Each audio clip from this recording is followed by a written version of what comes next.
Hey crafty cuties, I have another travel journal to share with you. This one is a little bit different than my previous, so I wanted to share it with you still.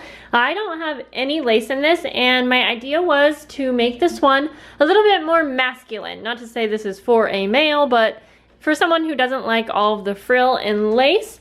And I really wanted it to be able to be used for like a guy. So I literally had my husband in mind, and I was thinking like if he were going to take this on a trip, like how would I make it for him? Which is a little hard because I don't know that he doesn't quite understand junk journals. But so it was a little hard. I really wanted to make it user friendly. I mean, I always do. I am sending a bunch of extras with this one, and this is going to Frank. This is his last book that I had made for him out of the batch of 5. This is something new I'm sending with my orders, and I just wanted to share with you guys because I thought it was kind of fun.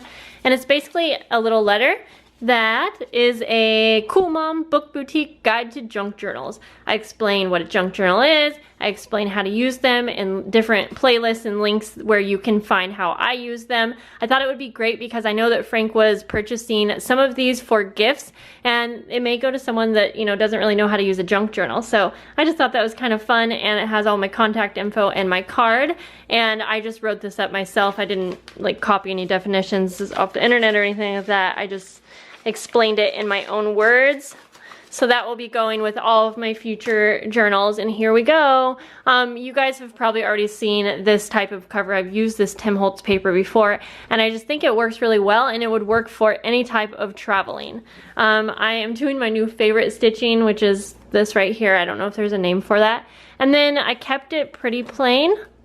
A little bit of color in this one, but like not, you know, not too much. And I really like this wraparound elastic thing here. What can I think?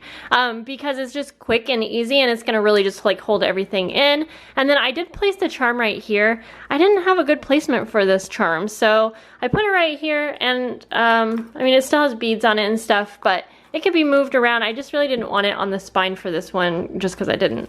So you can see for this one, I used a ton of Tim Holtz binder clips here, and then tons of tabs and shipping tags. So here we go. There's a little bit of ribbon trim, or not ribbon, but like trim. And so you can see what it looks like from this side here. So I just really wanted to keep my style, but make it a little different. If that makes sense. Okay, let's make sure you guys can see this here. So here we go. I use this little luggage here for a tuck spot. It's not really a pocket because it's not, you can't fit a ton in here, but I have a glassine bag with a library card and my info on the back, a little index card, and then these are really fun, and I included quite a few of these in case this is going to be used for several trips. And it's pack this, and it's like a little checklist for packing. I love it. I have a whole notebook of those, and I think that's so much fun. So I'm gonna just slip that back in there, and then get that right. Okay, and this is a really cool glassine bag from Cavallini, and the feel is just so luxurious. And I have like a little map in here, but this would be a good spot for an itinerary or something. A little tag there for a tuck spot. A little double pocket here, and just I just packed it with the typical ephemera and things that I use throughout, which can be traded out for things that the person's using on their trip. I added a lot of pockets and envelopes, you know, places to tuck things away. I did a lot of stamping with embossing, just because I think it gives it a nice look, and since I wasn't adding all of the lace, I really wanted to like add, you know, something that was more of a personal touch. I used coffee dyed paper, ledger paper. I have lots of pockets at the top here that have a little tab, and I added a lot of tabs that are stapled on because I thought that kind of went with the more masculine, like industrial look.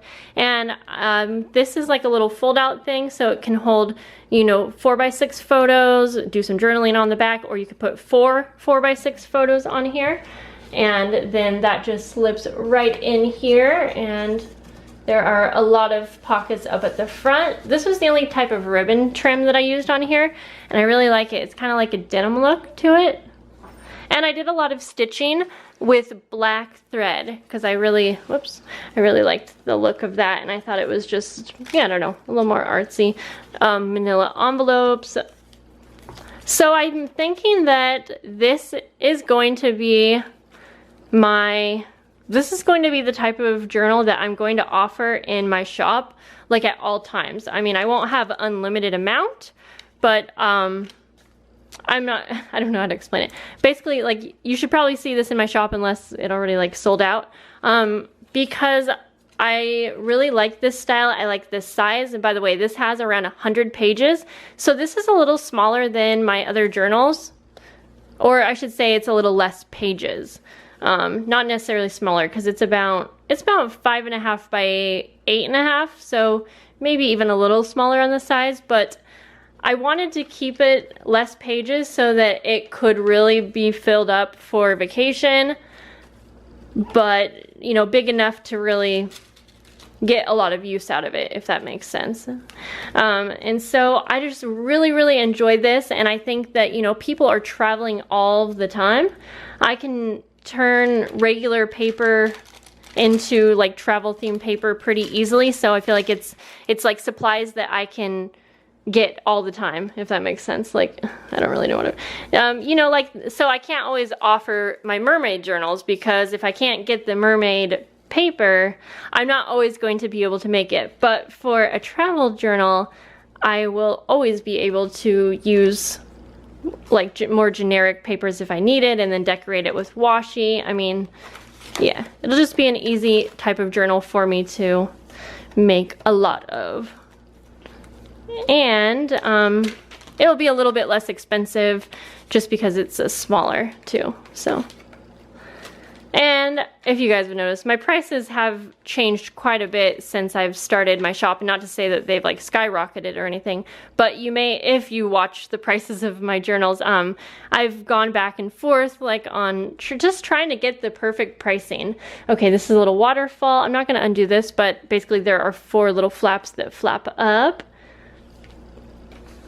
It's really hard to get the correct pricing for handmade items, but I feel like I'm pretty close to what I think is fair for everyone. And that's another thing with these travel journals, since it will be a little bit smaller, it can be a little less expensive and more affordable, because I know that, you know, yeah, the $100 can be a lot of money for someone. So anyways, this is a fold out atlas page here, and I thought this was kind of fun because it shows the United States.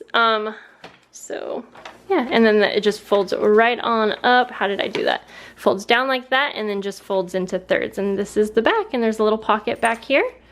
And we are all the way through. So I hope that Frank enjoys this. I don't know if he's using it for himself or if this one was going to be for a gift. I think it was a gift, but I had a lot of fun making it. And on the journals, the travel journals that I'll be listing in my shop, I might even leave off the charm so that I can even make it even a little bit less. Let me know down below if that's something, if you were using a travel journal, would you really want a charm? Because I've kind of thought about it. Like, if you were actually taking this somewhere with you, I don't know if the charm would just kind of be in the way. And since, you know, charm pieces or ingredients, what am I trying to say, guys? Charms can be pretty expensive, so it would definitely help with the pricing, and I just want to be able to have an affordable journal in my shop that I can offer. And I feel like people are traveling all the time, so this is a theme that I could offer year round. You know, it doesn't matter if it's winter or summer, people are traveling. Anyways, guys, thanks for listening to me talk your ear off, and I love you guys so much, and I'll talk to you later. Bye.